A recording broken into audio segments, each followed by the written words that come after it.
మీ childhood అంతా ఎలా జరిగింది? స్కూల్ కాలేజ్ అంతా మైసూర్. చిన్నప్పటి నుంచి నేను చాలా అల్లరి. ఇప్పుడు కొంచెం బిహేవ్ చేస్తాను, కానీ అప్పుడు 8th స్టాండర్డ్ లో నాకు తెలిసి ఒక 12 times ప్లేస్ చేంజ్ అయింది. ఎక్కడ కూర్చున్నా అదే మాటలు, ఏదో ఒకటి నాన్ సెన్స్ చేయడం, అట్లా అవుతూ ప్లేస్ చేంజ్ చేస్తుంటారు. బట్ అదే బిహేవియర్ కంటిన్యూ అవుతుండేది. 9th స్టాండర్డ్కి వచ్చేసరికి ఈ డయాస్ ఉంటుంది కదా, అక్కడ కూర్చోపెట్టారు నన్ను.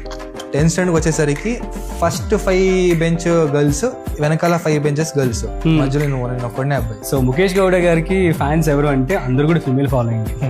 అవును కదా, సో అక్కడ నుంచి స్టార్ట్ చేశారు అనమాట. బట్ నేను I use to enjoy that. అంటే నేను యూనిక్ గా ఫీల్ అయ్యేవాడిని. అప్పుడు క్లాస్ లో నాకు ఎవరు ఏమన్నా కూడా నా పేరు ఉండేది ఎప్పుడు. ఓకే, సో అట్లనే ఉండేది. అంటే ప్రతి బెంచ్ మీద నా పేరు రాసేవాడు. ఎవరైనా అడిగితే నెక్స్ట్ వచ్చే జూనియర్స్ కి నా పేరు గుర్తుండాలి, నా ఈ స్కూల్ ఉన్నంత వరకు నా పేరు ఇక్కడ గుర్తుండాలని చెప్పేవాడు. అర్జున్ రెడ్డి లాగా.